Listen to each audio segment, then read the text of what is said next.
Halo semuanya, nama saya Kasno, jurusan Ilmu Hukum Universitas Internasional Batam.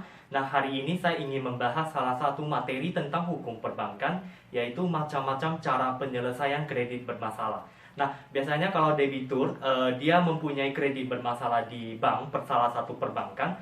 Nah, biasanya dalam 1 bulan itu sudah bisa di perbankan itu melakukan eksekusi. Nah, kenapa 1 bulan? Karena biasanya kita sebelum eh, 1 bulan, misalnya kita terbitkan dulu surat peringatan dalam jangka waktu 7 hari, dan 14 hari akan diberikan surat peringatan 2, demikian seterusnya. Jadi total selama 1 bulan, misalnya tidak ada inisiatif dari debitur, sebenarnya kita sudah dapat melakukan eksekusi. Nah, tapi apakah benar-benar 1 bulan perbankan sudah melakukan eksekusi? Tentu saja tidak, karena kalau misalnya langsung 1 bulan kita eksekusi, kita tidak memberikan waktu kepada debitur untuk melakukan pencarian solusi untuk menyelesaikan kredit bermasalah. Nah, apalagi dalam wabah pandemi COVID-19 ini, kan banyak yang terdampak, misalnya banyak yang karena dirumahkan, banyak yang terjadi PHK, sehingga banyak debitur dia tidak mampu menyelesaikan kredit atau membayar cicilannya secara tepat waktu. Nah, apakah cara-cara penyelesaian kredit bermasalah tersebut? Mari kita bahas. Hukum tentang pelaksanaan program restrukturisasi kredit ini ada terdapat dalam Undang-Undang Nomor 7 Tahun 92 tentang Perbankan yang telah diubah oleh Undang-Undang Nomor 10 Tahun 98, terus ada Peraturan Bank Indonesia tertanggal 20 Januari 2005, Surat Edaran Bank Indonesia tanggal 31 Januari 2005 tentang kualitas aktiva produktif dan segala macamnya. Terus terakhir dikeluarkan oleh Peraturan Otoritas Jasa Keuangan Nomor 11 Bulan 3 Tahun 2020 tentang stimulus perekonomian nasional sebagai kebijakan counter-cyclical dampak penyebaran coronavirus disease 2019. Nah, pertama kita belajar dulu tentang pengertian dari restrukturisasi kredit itu sendiri. Dalam Peraturan Bank Indonesia Nomor 7 Bulan 2 Tahun 2005 tentang penilaian kualitas aktiva bank umum, di sini ada tercantum pengertian dari restrukturisasi kredit tersebut, yang yaitu upaya perbaikan yang dilakukan oleh bank dalam kegiatan perkreditan terhadap debitur yang mengalami kesulitan untuk memenuhi kewajibannya. Nah, cara-caranya itu pertama yaitu penjadwalan kembali atau rescheduling berupa perubahan jadwal pembayaran kewajiban debitur dan atau perubahan jangka waktu. Nah, jenis restrukturisasi kredit ini sesuai untuk bagi debitur yang misalnya dia mengalami PHK di perusahaan lama, terus dia pindah ke perusahaan baru, cuman gajinya itu diterima beda jangka waktu, beda waktunya. Misalnya awalnya itu dalam akhir bulan, tetapi setelah pindah ke perusahaan baru dia mengalami perubahan penerimaan gaji itu menjadi awal bulan. Jadi terhadap debitur yang jenis ini kita bisa merubah jadwal pembayaran kewajiban dari bulan akhir bulan menjadi awal bulan. Nah, yang kedua itu persyaratan kembali atau reconditioning berupa perubahan sebagian atas seluruh persyaratan kredit. Nah, ini bisa misalnya jadwal pembayaran, jumlah angsuran, jangka waktu, suku bunga, atau penghapusan sebagian kewajiban. Contoh untuk perubahan jumlah angsuran, misalnya kemampuan membayar debitur itu dia menurun, cuman dia menurunnya nggak terlalu banyak. Misalnya dari kemampuan dia membayar angsuran 5 juta menjadi 3 juta. Nah, terhadap kondisi ini kita bisa terapkan untuk penurunan suku bunga atau perubahan jangka waktu.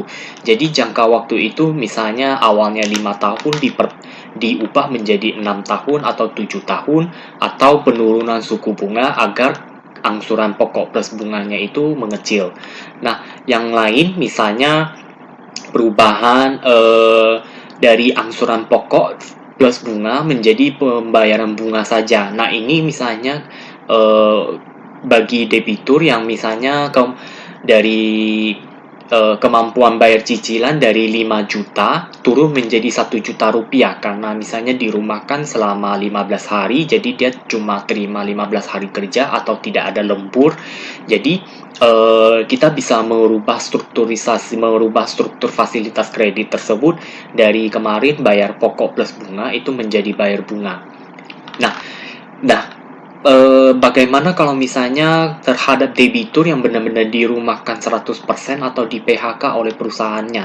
Nah, kita bisa mengambil jenis yang ketiga, yaitu penataan kembali atau restructuring berupa perubahan persyaratan kredit.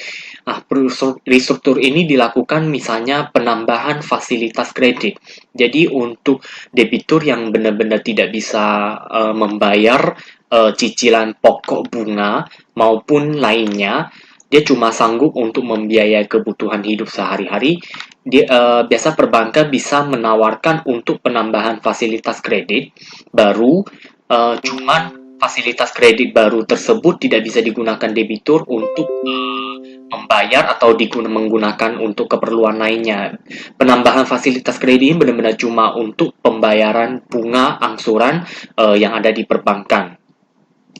Nah, bisa kita lihat di peraturan OJK nomor 11 bulan 3 2020 ini bahwa ketentuan ini berlaku sampai dengan tanggal 31 Maret 2021.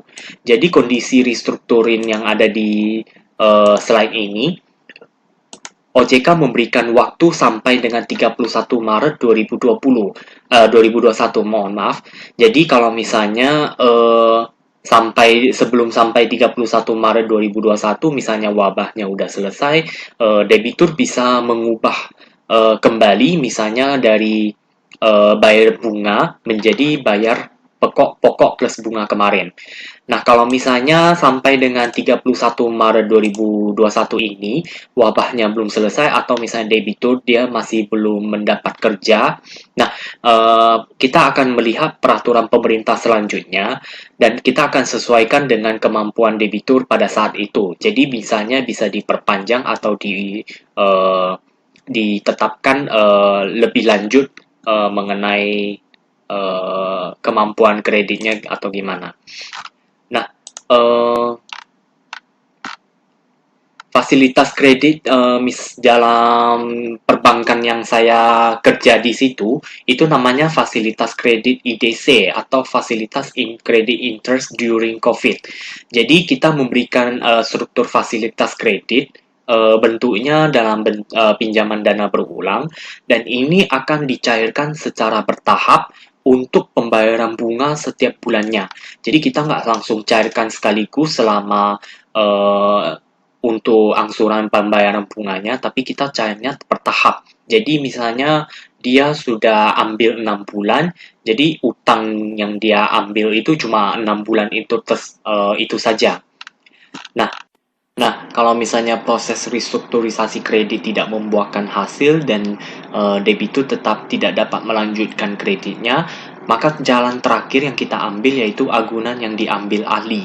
Nah, pengertiannya itu aset yang diperoleh BPR dalam rangka penyelesaian kredit. Nah, misalnya aset yang dari debiturnya itu kita melalui pelelangan atau di luar pelelangan. Nah, dasar penyerahan untuk di luar pelelangan ini harus secara sukarela oleh pemilik agunan atau berdasarkan surat kuasa untuk menjual di luar lelang dari pemilik agunan. Dan ingat, AIDA dilakukan dengan catatan debitur telah dinyatakan macet. Jadi, kolektibilitas debitur selain macet tidak dapat diaidakan. Nah, sebelum saya mengakhiri video presentasi ini, saya ada satu pepatah dari saya kutip dari Warren Buffett. Jangan menabung apa yang tersisa, tetapi habiskan apa yang tersisa setelah menabungnya. Dan saya mendoakan dalam kehidupan new normal ini semua teman-teman dapat kembali bekerja dan melaksanakan aktivitas seperti normal dan cepat wabah ini selesai dan tidak mempengaruhi kehidupan kita. Terima kasih.